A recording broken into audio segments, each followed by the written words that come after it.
Hello everyone, welcome back to my channel. আমি দেবিকা। আমার চ্যানেলে তোমাদের আরও একটি ভিডিওতে অনেক অনেক ওয়েলকাম। তো আমি অনেক যুগ পরে আবার একটা ভিডিও আপলোড করছি। তো আজকে ছিল শনিবার, আর শনিবারে আজকের দিনটা ছিল রাখি পূর্ণিমা।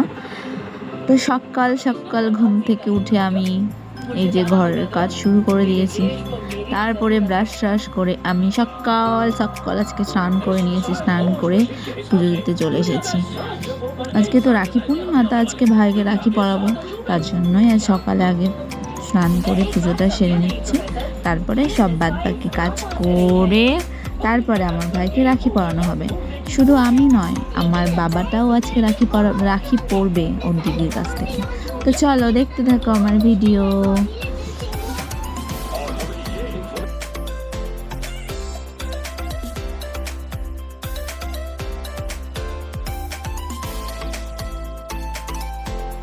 তো আমার পুজো কমপ্লিট করে যাওয়ার পরে আমি চলে এসেছি রান্নাঘরে। আজকে তো শনিবার নিরামিষ, তার জন্য লুচি আর ঘুগনি করা হচ্ছে।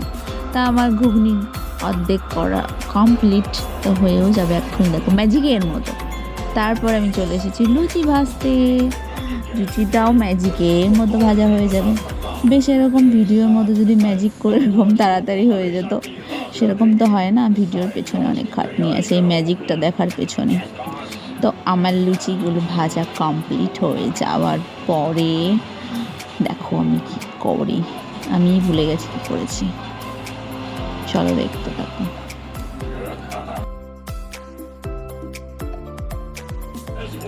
তো আমার রান্না বান্না কমপ্লিট, তারপর আমি চলে এসেছি বিছানা গোছাতে। তো আমার আব্বাজান এখনও ঘুমাচ্ছেন, এখনও ওঠেননি। ও দিদি রেখেই যাচ্ছে, টুবলু উঠেছে, টুবলু তো ওঠেইনি, টুবলু তো ঘুমাচ্ছে পড়ে পড়ে। তারপরে ওকে জোর করে তোলা হলো, তারপরে ওকে স্নান করতে নিয়ে যাওয়া হলো। ওর বাবাই স্নান করিয়েছে, তো তোমরা দেখতেই পাবে। স্নান করে এসে আবার ঢং করেছে, দেখতে পাবে। এই যে আমার আব্বাজান স্নান করে চলে এসেছে। অনেক বড় বড় চুল তো আমার বাবার, ওই জন্য হেয়ার ড্রায়ার দিয়ে চুলটা শোকাচ্ছে, আর আমি তার জন্য জামা প্যান্ট বের করছি। দেখো কী কী জামা প্যান্ট পরে ওনার, আবার অনেক নকশা, এটা পরবো না সেটা পরবো না, এটা চাই সেটা চাই। তার লাস্ট কথা আমারই হয়, আমি যেটা পরতে বলি সেটাই তাকে পরতে হয়, কিছু করার নেই। তো একটা হাফ প্যান্ট আর একটা গেঞ্জি দিয়েছিলাম পরতে। তো চলো এটা পরেই আমার বাবা যাবে রাখি পরতে। রেডি হয়ে ওই দেখো নাচ শুরু হয়ে গেছে। একটা গামছা পরেছে, বাবার গামছা পরে ডান্স করা শুরু করে দিয়েছে। তারপরে দেখো চলে গেছে ওর দিদির কাছে, দিদির বাড়ি রাখি পরতে। তো ওর দিদিও রাখি পরানো স্টার্ট করে দিয়েছে। এই দিনটার জন্য যে ওরা কত অপেক্ষায় করে বসে থাকে, এক রাখি আর এক ভাইফোঁটার জন্য। অনেক ভালোবাসে ওরা, একটা মাত্র দিদি তো, এতগুলো ভাইয়ের সাতটা ভাইয়ের একটাই দিদি, তার জন্য অনেক ভালোবাসে। দেখো আমার বাবু রাখি পরা হয়ে গেল। কোন রাখিটা দেবে ওর দিদি নিজেই টের পাচ্ছে না।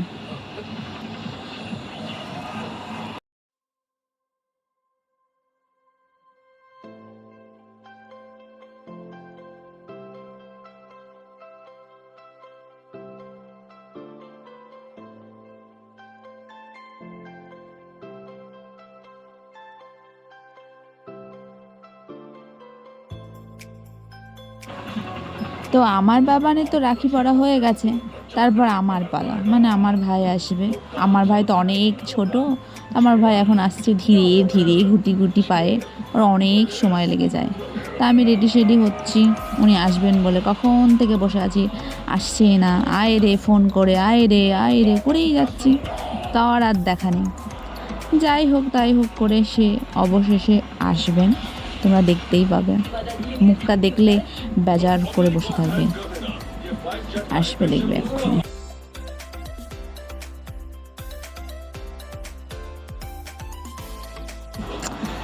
এই যে মহারাজা চলে এসেছে। উনি আবার ক্যামেরা এসব পছন্দ করে না, তো মুখটা বেজার করে বসে আছে। আমি বললাম না, এসব পছন্দ করে না, ছবি তোলা ভিডিও করা।